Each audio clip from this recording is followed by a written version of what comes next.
The moment my sister decided to introduce me to her boss at her wedding was the moment everything began to change.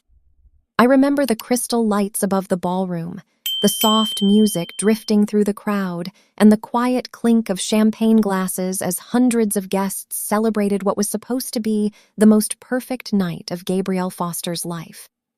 I had spent most of the evening standing near the bar, hoping to remain invisible among the guests in expensive suits and designer gowns. That plan ended the second Gabrielle grabbed my wrist and pulled me toward a group of important-looking executives standing near the center of the room. Her smile looked bright and confident, but the smirk in her eyes told me something else entirely. She cleared her throat and announced loudly enough for the surrounding tables to hear. "You all should meet my sister," she said, tilting her head toward me. Then her voice sharpened with a laugh that cut through the music. "This is our parents' failed daughter." A ripple of awkward laughter moved through the group. I felt every pair of eyes turn toward me as if I had suddenly become part of the entertainment. My parents stood beside Gabrielle and nodded along with uncomfortable smiles. My mother even added quietly, "It's embarrassing sometimes." For a moment the room felt smaller, the air heavier. I had endured their opinions for years, but hearing them spoken out loud in front of strangers still felt like a slap. Then Gabrielle's boss, a tall, gray-haired man holding a glass of wine, stared at me with a strange expression and suddenly froze. "My name is Denise Carrington. I was 34 years old that night, and I worked as an aircraft maintenance technician at a regional airport outside Milwaukee. My job rarely impressed anyone at family gatherings. It involved long overnight shifts inside cold hangars, crawling beneath fuselages, inspecting hydraulic lines, and troubleshooting mechanical problems most passengers never even knew existed. To me, it was meaningful work, because every repaired system meant one more safe flight. To my family, however, it was simply proof that I had failed to become the kind of polished professional they admired.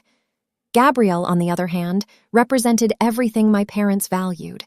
She lived in Chicago, worked in client relations for a luxury automotive company, and moved comfortably through a world of high-end events and wealthy customers. Her wedding reflected that lifestyle perfectly. The ceremony had been held earlier that afternoon in a private chapel, and now the reception filled a 5-star hotel ballroom overlooking the city skyline.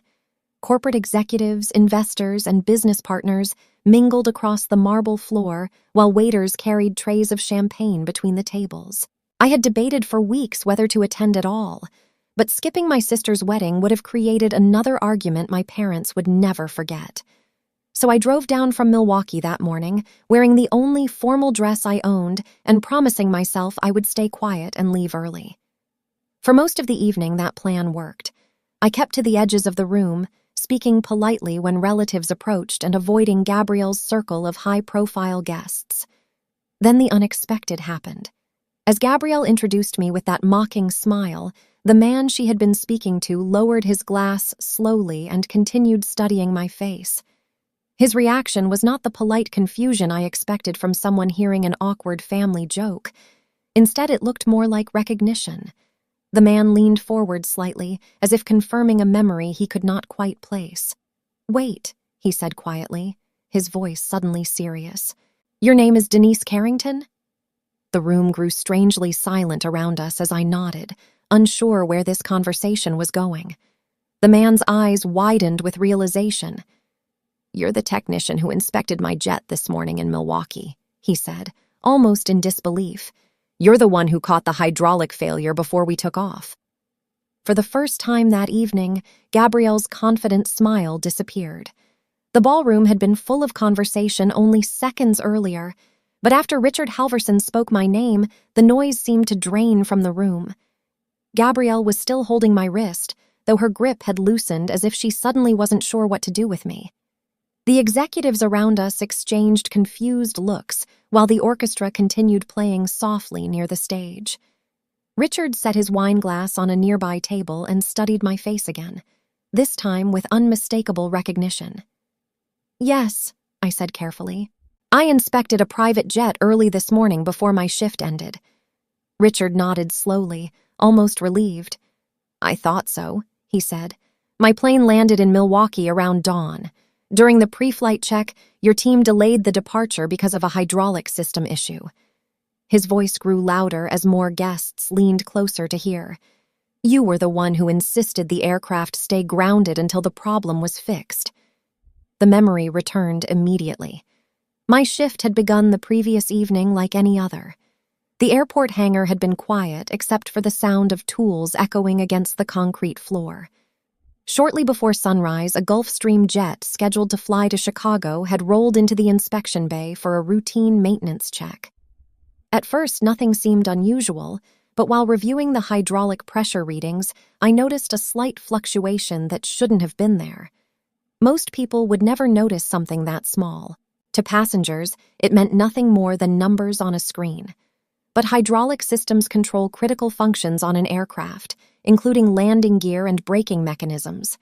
Even a minor inconsistency could signal a dangerous failure waiting to happen. I had asked the pilot to delay departure while I ran additional tests. The request had caused visible frustration among the flight crew because their passengers were already waiting. Yet the more I examined the system, the more certain I became that something was wrong. A damaged valve inside the hydraulic line was allowing pressure to drop intermittently. If the aircraft had taken off in that condition, the landing system might not have responded correctly during descent. It took nearly 2 hours to replace the faulty component and verify that the system was stable again. By the time the jet finally departed, my shift was almost finished and the sun was rising over the runway. I had signed the maintenance log, cleaned my tools, and driven back to my apartment without thinking about it again. Now Richard was explaining the story to a ballroom full of wedding guests. The technician who delayed our flight this morning probably prevented a serious emergency later, he said, glancing around the silent group. My pilot told me she refused to release the aircraft until she personally verified the repair. A few people murmured quietly while others turned toward me with new curiosity. The change in the atmosphere was almost physical. Moments earlier, I had been introduced as a family embarrassment. Now strangers were studying me as if I had suddenly become important. Gabrielle's expression tightened. I'm sure it was just routine maintenance, she said quickly, forcing a polite laugh. My sister works with machines all day. That's basically what she does. Richard looked at her briefly, then returned his attention to me. Routine maintenance is exactly what keeps people alive in aviation, he replied calmly. If that hydraulic failure had gone unnoticed, our landing gear might not have deployed properly when we arrived here. The words hung in the air longer than anyone expected. My parents stood a few feet away, silent and uncertain. They had watched Gabrielle mock my job only moments earlier. Now they were hearing a respected investor explain why that same job had mattered that morning. Richard extended his hand toward me. Thank you, he said sincerely. You probably saved everyone on that flight from a very dangerous situation. I shook his hand, unsure how to respond, while dozens of guests watched the exchange. The orchestra had stopped playing, and the wedding reception had become strangely quiet. Across from me, Gabrielle's confident smile had completely disappeared. For the first time that evening, she looked genuinely unsettled. For several seconds after Richard Halverson thanked me, no one in the group seemed sure how to continue the conversation. The ballroom lights reflected off the crystal decorations above us, while the guests around our table quietly watched the exchange. Gabrielle released my wrist completely and stepped back half a pace, her smile tight and uncertain. It was the first time I had ever seen her look uncomfortable in a room full of executives. Richard turned slightly toward the others standing nearby. This is exactly the kind of professionalism people rarely notice, he said, gesturing toward me. Most passengers only see the pilot and the cabin crew, but the technicians who inspect those aircraft are the reason flights are safe in the first place. A few people nodded politely. One of the executives asked me a brief question about the repair, and I explained the hydraulic valve problem in simple terms. The conversation shifted away from the awkward introduction Gabrielle had made moments earlier. Instead of laughing at the idea of me working in a hangar, the group seemed curious about the maintenance process and the safety procedures we followed before every flight. Gabrielle tried to regain control of the situation. She laughed lightly and said something about how she always worried when her sister talked about engines and machinery at family dinners. The comment sounded playful, but the strain in her voice was impossible to miss. Richard responded politely but did not encourage the joke. Within a few minutes, the group's attention drifted back toward the celebration. Music resumed near the stage, waiters passed trays of champagne through the crowd, and the reception slowly returned to its earlier rhythm. Richard excused himself to greet other guests, though before leaving he shook my hand once more and told me he hoped we might talk again sometime about aviation maintenance standards. When he walked away, the silence between Gabrielle and me felt heavier than the music filling the ballroom. My parents avoided my eyes, focusing instead on the nearby decorations as if they had suddenly become fascinating. Gabrielle smoothed the fabric of her wedding dress and forced a polite smile. "Well," she said quietly, "that was unexpected." I nodded without answering. There was nothing useful I could say in that moment.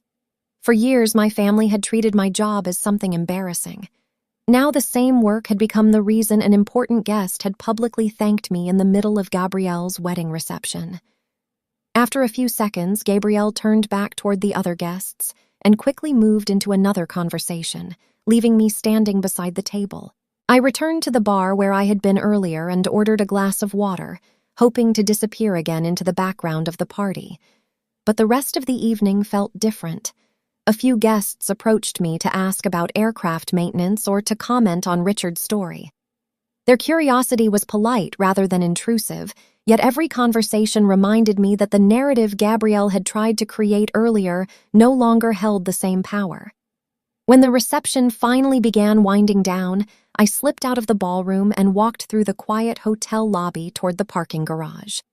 Chicago's skyline glowed beyond the windows as traffic moved slowly along the streets below.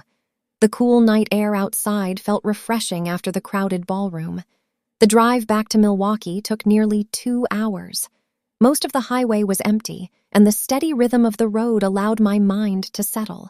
I thought about the strange way the evening had unfolded, beginning with humiliation and ending with something closer to respect. At the time, I assumed the story would end there.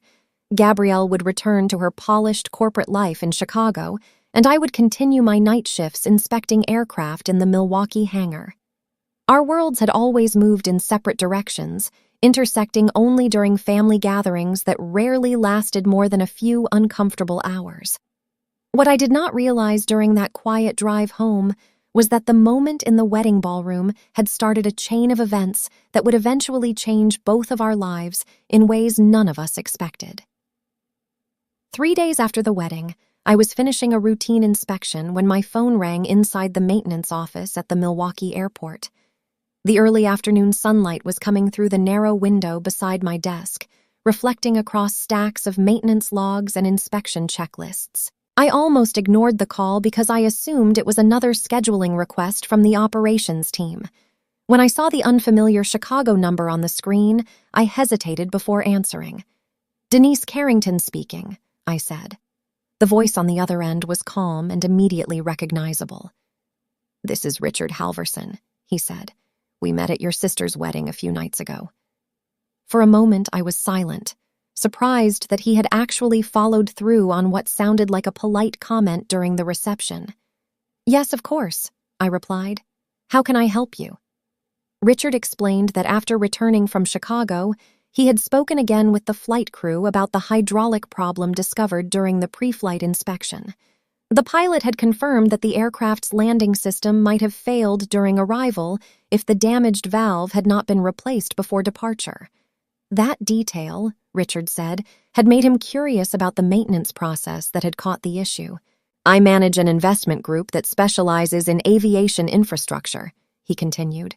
"We are currently evaluating a project involving regional maintenance networks across several Midwestern airports. When I heard about the way you handled that inspection, I thought you might have useful insight into the operational side of these facilities." I leaned back in my chair, trying to understand where the conversation was going. Most people who interacted with aircraft technicians only wanted their plane repaired quickly so they could leave. It was unusual for an investor to ask detailed questions about maintenance systems. Richard continued speaking in the same steady tone. The project is still in early planning, but we need someone who understands real hangar operations. Someone who knows what technicians deal with during inspections, not just what investors see in reports. The idea sounded interesting, but I was careful not to assume too much. I'm not a consultant, I said honestly. I'm just a technician who has spent a lot of time troubleshooting aircraft systems.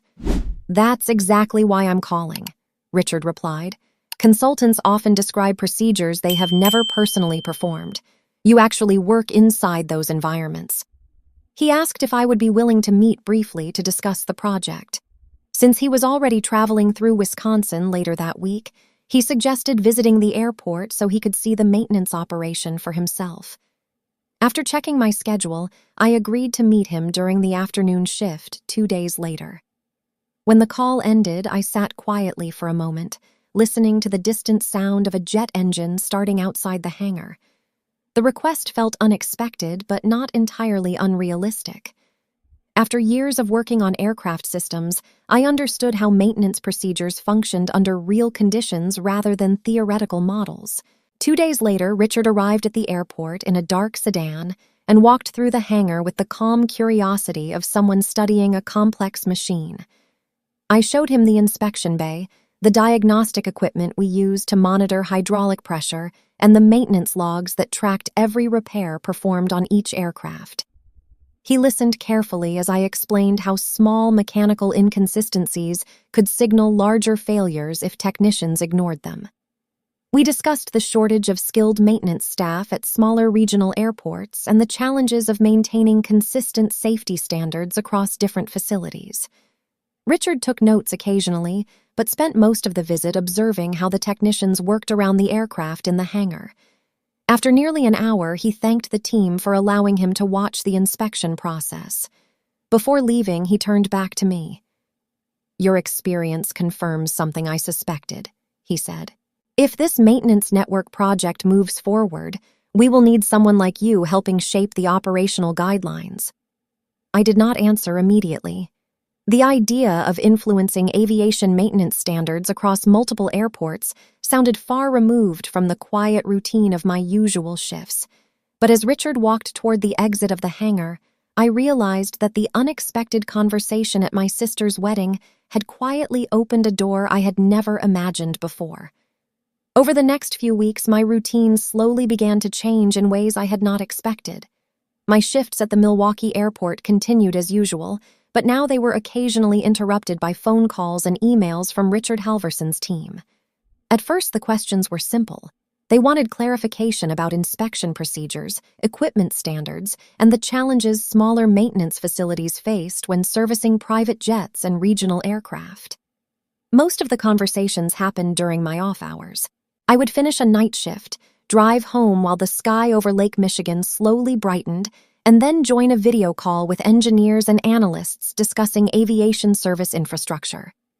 The contrast between the two environments felt strange.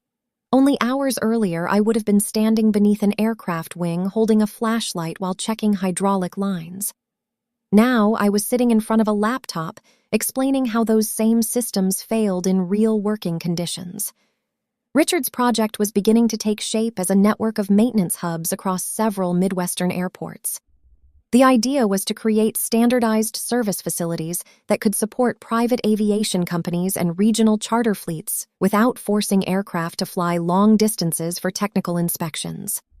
From an investor's perspective, the plan made financial sense. From a technician's perspective, it solved a practical problem that pilots and engineers dealt with every day.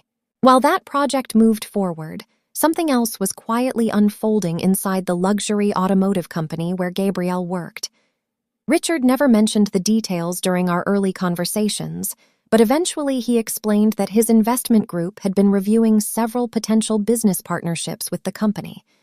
As part of that evaluation, their analysts began examining financial reports connected to corporate marketing programs.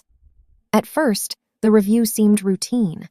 Large companies often spent significant money hosting client events or promoting high-value products to elite customers. Those expenses usually appeared under hospitality budgets or client relationship initiatives. But one of the financial analysts noticed that several payments connected to Gabrielle's department appeared unusually large compared to the company's typical marketing activity. The analyst initially assumed the numbers reflected high-end promotional events. Yet when he began cross-checking the expense reports with vendor invoices, the details did not fully match the descriptions listed in the accounting records. Some payments had been approved for luxury travel services that were not connected to any scheduled client meetings. Others appeared to cover event planning costs that could not be linked to corporate marketing campaigns. Because the discrepancies involved accounts managed directly by Gabrielle's department, the company's compliance office decided to conduct a quiet internal audit. Their goal was simply to confirm whether the transactions had legitimate business explanations. Internal audits were not unusual in large corporations. Most of the time, they uncovered nothing more serious than accounting mistakes or poorly documented expenses. Yet as the compliance team continued reviewing invoices and approval records, a pattern began to appear. Several payments listed as promotional hospitality expenses had actually been processed through third-party event vendors. When auditors contacted those vendors to verify the services provided, the responses raised new questions. Some of the events described in the invoices did not correspond to corporate client meetings at all. Instead, the timelines and locations connected to those payments seemed suspiciously close to the planning schedule for Gabrielle's wedding in Chicago. Decorations, travel arrangements, and luxury reservations listed in the invoices resembled wedding-related services rather than business entertainment expenses. The discovery did not immediately prove wrongdoing, but it was enough for the compliance department to expand the audit and begin tracing the financial approvals behind those transactions. That process required reviewing internal emails, vendor contracts, and authorization signatures connected to the payments. Meanwhile, my own life continued moving forward in a quieter direction. I spent my nights inspecting aircraft systems and my mornings discussing maintenance standards with Richard's project team. The aviation network proposal was becoming more detailed each week, and I was gradually realizing that my technical experience might play a larger role in the project than I had first imagined. What none of us fully understood yet was that the financial audit taking place inside Gabrielle's company was slowly uncovering information that would eventually change the direction of her career entirely. By the time the internal audit inside Gabrielle's company moved beyond routine accounting checks, nearly a month had passed since her wedding in Chicago. During that same month, my own life had started shifting in ways that felt both exciting and unfamiliar. Richard Halverson's aviation infrastructure project was gaining momentum, and the calls with his team were becoming more frequent. What began as occasional technical questions had gradually turned into longer discussions about safety standards, equipment investment, and the shortage of experienced technicians across smaller regional airports. Despite those changes, my daily routine at the Milwaukee hangar remained mostly the same. I still arrived before sunrise for early inspections or worked through quiet overnight shifts while aircraft waited for maintenance clearance. The steady rhythm of that work helped keep everything grounded. No matter what opportunities appeared outside the hangar, every aircraft still required the same careful attention to detail before it could safely leave the ground. While my days followed that predictable pattern, the situation developing inside Gabrielle's company was becoming more complicated. Richard mentioned during one of our calls that the company's compliance department had expanded its internal review after discovering additional irregularities in marketing expenses. What originally looked like a few unusual transactions now appeared to be part of a much larger financial pattern. Auditors had begun reconstructing the full timeline of payments approved through Gabrielle's department over the previous 2 years. They analyzed vendor invoices, internal approval records, and expense reimbursements connected to client hospitality programs. At first, the numbers seemed scattered across different accounts, making it difficult to identify a clear pattern. But once investigators grouped the transactions by vendor and date, the picture started to look very different. Several payments listed as corporate entertainment expenses had been routed through event planning companies normally used for luxury product launches or high-profile customer receptions. Yet when the auditors contacted those vendors for verification, Many of the services described in the invoices did not correspond to any corporate marketing campaigns. Instead, the dates of those services closely matched the months leading up to Gabrielle's wedding. Decorations, travel reservations, and venue coordination fees listed under client hospitality budgets appeared almost identical to the services required for organizing a high-end wedding celebration. Some of the same vendors had also handled logistics for Gabrielle's ceremony and reception in Chicago.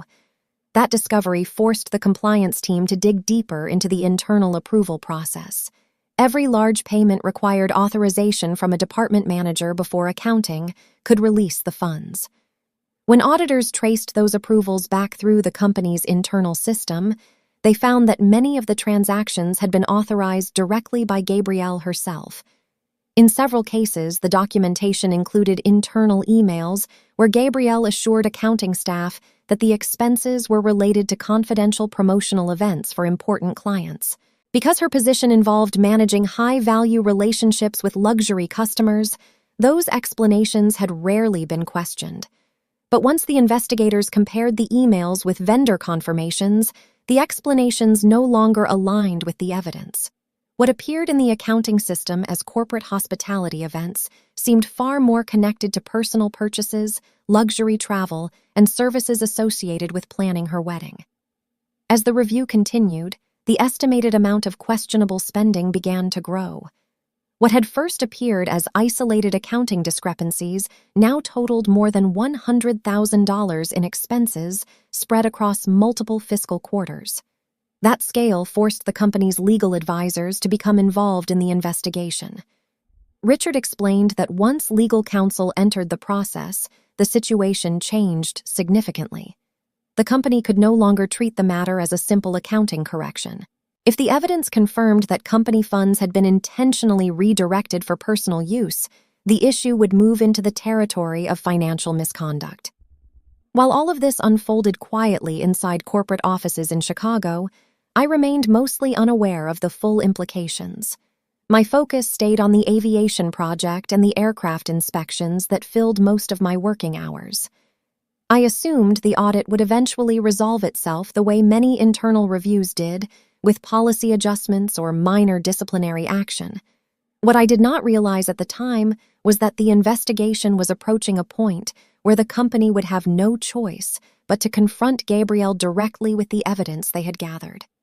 Nearly 2 months after the wedding in Chicago, the investigation inside Gabrielle's company finally reached the point where quiet auditing could no longer continue behind closed doors. By that time, my own routine had changed enough that I was spending several days each month traveling to different airports with Richard Halverson's project team. The aviation maintenance network he was building was moving from planning into early development, and I had begun reviewing facility standards for the first group of service hubs the company planned to establish across the Midwest. Despite the new responsibilities, I still returned regularly to the Milwaukee hangar where I had worked for years. The familiar environment kept everything grounded. The smell of hydraulic fluid, the echo of tools against metal, and the low rumble of aircraft engines preparing for departure were reminders that real aviation safety always came down to small mechanical details handled carefully by technicians who rarely appeared in headlines.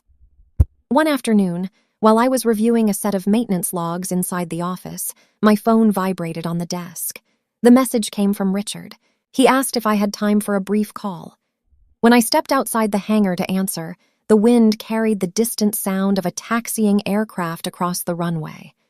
"The disciplinary hearing happened today," Richard said once I picked up. For a moment, I said nothing. Even though I had known the audit was expanding, hearing that the investigation had reached that stage still felt surreal.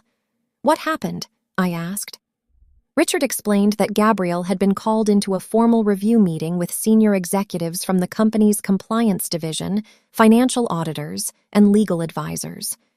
The purpose of the meeting was to give her an opportunity to explain the financial discrepancies that investigators had uncovered during the audit.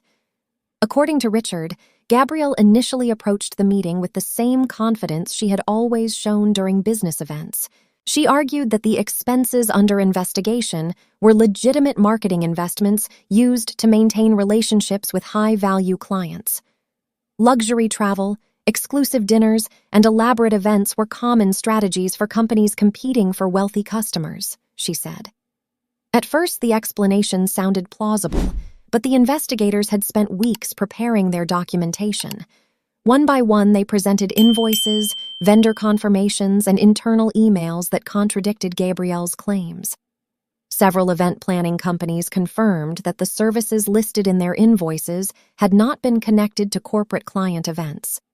Instead, those services corresponded to wedding-related logistics, including decorative installations, travel arrangements, and reception planning services provided during the months leading up to Gabrielle's ceremony in Chicago. Other records showed that some luxury travel expenses billed under client hospitality budgets had occurred on weekends when no corporate meetings were scheduled.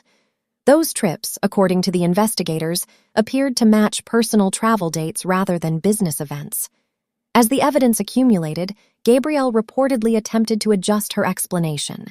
She suggested that some of the discrepancies might have resulted from accounting errors or vendor misunderstandings. But the auditors had already reconstructed the financial timeline in detail. The pattern of transactions showed more than $120,000 in company funds redirected through accounts managed directly by her department. Eventually, the company's legal advisor explained that the evidence suggested deliberate misuse of corporate resources rather than simple administrative mistakes. At that point, the executives informed Gabrielle that her employment was being terminated immediately while the company pursued recovery of the funds involved. The documentation collected during the investigation would also be forwarded to legal authorities for further review.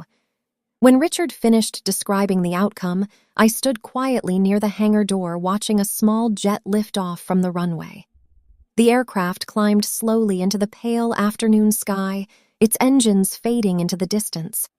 I felt no sense of triumph hearing the news.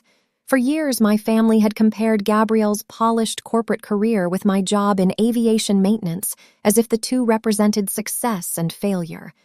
Now that comparison had collapsed under circumstances none of us had expected.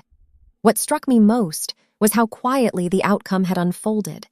There had been no dramatic confrontation, no public arguments, just careful financial records, methodical auditing, and a final decision based entirely on documented evidence. And with that decision, the story my family had believed about Gabrielle's success had suddenly come to an end. Several months after Gabrielle's wedding in Chicago, my life had settled into a rhythm that would have seemed impossible to imagine on that night in the ballroom. The aviation maintenance network Richard Halverson's firm had been planning was now moving forward as a real project. The first service hubs were being prepared across several Midwestern airports, and I had officially joined the team as a technical advisor responsible for helping design inspection standards and operational procedures. At first, the transition felt strange. For most of my career, my world had been limited to a single hangar in Milwaukee, a place filled with the familiar sounds of tools, engine diagnostics, and technicians discussing maintenance logs late into the night. Now I was traveling between airports, walking through new facilities, and meeting engineers who wanted to understand the same inspection processes I had practiced quietly for years. Despite the new opportunities, I still visited the Milwaukee hangar whenever I could. One evening, I stood near the edge of the runway as a charter aircraft rolled slowly out of the maintenance bay for departure. The fading sunlight reflected off the metal fuselage while the pilot completed final checks before takeoff. Watching the aircraft lift into the sky reminded me why I had chosen this profession in the first place. Every safe flight depended on hundreds of careful decisions made long before passengers ever stepped onto the plane. The difference now was that the experience I had gained through those years of routine inspections was finally being recognized as something valuable beyond a single airport. Richard's team relied on my perspective when discussing how technicians actually worked inside hangars, rather than how investors imagined those environments looked in reports. Meanwhile, the situation within my family had slowly shifted as well. News about Gabrielle's termination had traveled quickly through relatives and business contacts. At first, my parents tried to explain the investigation as a misunderstanding or an unfortunate corporate dispute. But once the official reports became public, the facts were difficult to dismiss. The financial records, vendor confirmations, and internal emails all told the same story. Company funds had been redirected toward personal expenses over a long period of time. The investigation had not been driven by rumors or jealousy. It had been built on documented evidence. My parents never offered a dramatic apology for the way they had treated me over the years. Instead, the change appeared in smaller moments.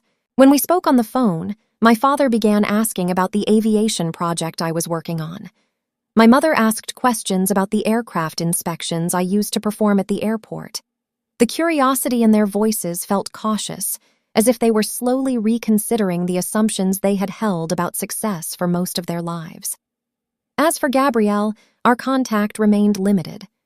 I heard through relatives that she had moved away from Chicago and was trying to rebuild her professional life somewhere quieter. I did not reach out to confront her or remind her of the wedding reception where everything had begun to unravel. The consequences of the investigation had already forced her to confront the reality of her own choices. Looking back now, the moment that truly changed the direction of our lives was surprisingly simple. It was the quiet pause that fell across the ballroom when Richard Halverson recognized me and described the inspection that had delayed his flight that morning. For years, my family had believed that success meant polished appearances, expensive events, and impressive job titles. That night proved something different. Real value often exists in places that never appear glamorous. It exists in people who do their work carefully even when no one is watching. It exists in the responsibility that comes with knowing other lives depend on the decisions you make. I never needed revenge against my sister. The truth revealed itself through time, professionalism, and the quiet record of our choices. Some people build their reputation on appearances that fade quickly. Others build it on work that continues to matter long after the spotlight disappears. And now I'm curious about something. If you had been standing in that wedding ballroom when my sister introduced me as the failed daughter, what would you have done in that moment? Would you have spoken up, walked away, or simply waited for the truth to reveal itself the way it did that night? Share your thoughts in the comments because I genuinely want to hear your perspective. Stories like this often mean something different to every person who listens.